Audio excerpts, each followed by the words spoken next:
नाज़रीन, हमारे चैनल को सब्सक्राइब करें, लाइक करें और बेल आइकन को क्लिक करें ताकि हमारी आने वाली वीडियो का नोटिफिकेशन आपको जल्द मिल जाए।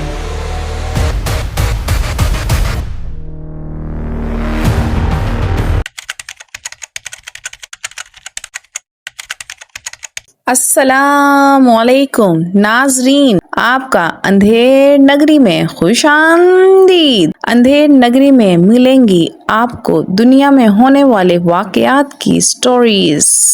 नाजरीन, कभी आपने सोचा है कि आसमान एक लम्हे में कैसे खुल जाता है? ऐसा लगता है जैसे किसी ने आसमान में छुपा हुआ समुद्र अचानक जमीन पर उंडेल दिया हो। यही एक क्लाउड बर्स्ट, बादल का फट जाना। सदियों पहले लोग समझते थे कि ये अल्लाह का अज़ाब है, और ये सोच सिर्फ कहानी नहीं है। कुरान में बार बार हमें बताया गया है कि जब इंसान जमीन पर फसाद करता है, नाशुक्री करता है और अल्लाह के हुक्मों को भूल जाता है, तो फिर आसमान और जमीन उसके खिलाफ गवाही देते हैं। कभी तूफान आता है और कभी ज़लज़ला, और कभी ऐसी बारिश जो पूरी बस्तियों को बहा ले जाती है। रसूलुल्लाह सल्लल्लाहु अलैहि वसल्लम ने भी फरमाया, जब लोग नापतोल में कमी करते हैं और जुल्म करते हैं तो कहत और आसमान से अजाब नाजिल होता है। लेकिन साइंस कहती है कि जब गर्म हवा आसमान की तरफ उठती है तो वो ठंडी हवा से टकराकर भारी बादल बना लेती है। पहाड़ उन बादलों को रोक लेते हैं, और जब ये बादल मजीद बर्दाश्त नहीं कर पाते तो एक ही लम्हे में अपना सारा पानी नीचे गिरा देते हैं। यूं चंद मिनटों की बारिश में इतना पानी बरस जाता है जितना आम बारिश में कई घंटों में आता है। सैलाब, लैंडस्लाइडिंग, बस्तियां उजड़ जाना, और लोग हैरान कि ये हुआ क्या है।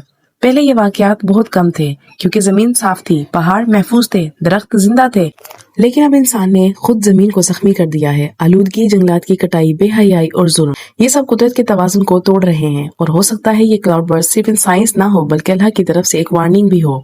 हम अल्लाह की जमीन पर रहते हैं, उसके पानी से जिंदा हैं, उसके आसमान के नीचे सांस लेते हैं, फिर ये कैसे मुमकिन है कि हम उसके हुक्मों को भूल कर भी महफूज रहें? आओ हम सब मिलकर तौबा करें, फितरत की हिफाजत करें और अल्लाह से दुआ करें कि वो हमें अपने अजाब से बचाए और वो अपनी रहमत की बारिश बरसाए। ए अल्लाह, हमें अपने अजाब से बचा, हमें अपनी रहमत में छुपा, हमारे गुनाहों को माफ फरमा, हमारे बच्चों को महफूज रख, हमारी जमीन को आबाद कर और हमें वो बारिश अता कर जो जिंदगी का बाइस हो, तबाही का नहीं। ए मेरे पाक परवरदिगार, तू ही आसमानों और जमीन का मालिक है। बारिश तेरे हुक्म से बरसती है, हवा तेरे इशारे से चलती है। ए अल्लाह, हम गुनाहगार हैं, खताकार हैं, लेकिन तेरी रहमत से कभी मायूस नहीं। या रब्बुल आलमीन, हम पर अपने गजब के दरवाजे बंद फरमा, अपनी रहमत के दरवाजे खोल दे। हमें ऐसे पानी से सैराब फरमा जो जिंदगी दे, जमीन को सरसब्ज करे, खेतों को आबाद करे, लेकिन हम पर ऐसी बारिश ना बरसा जो हमारे घरों को डुबो दे, हमारे बच्चों को रुला दे और हमारी जमीन को वीरान कर दे। या अल्लाह, हमारे गुनाह माफ फरमा, हमारी कोताहियां दरगुजर फरमा, हमारी नस्लों को महफूज रख, हमारे शहरों और देहात को अपनी अमान में रख। या अल्लाह, इस उम्मत पर रहम फरमा, हमें कुरान और सुन्नत पर चलने की तौफीक दे,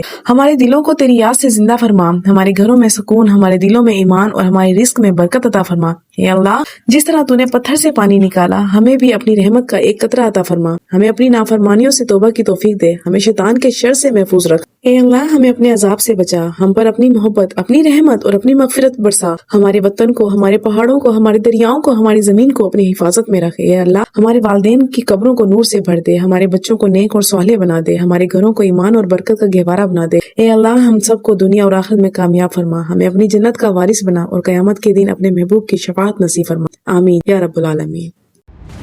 नाज़रीन, अगर आपको हमारी स्टोरी अच्छी लगी है तो कमेंट ज़रूर करें। शुक्रिया।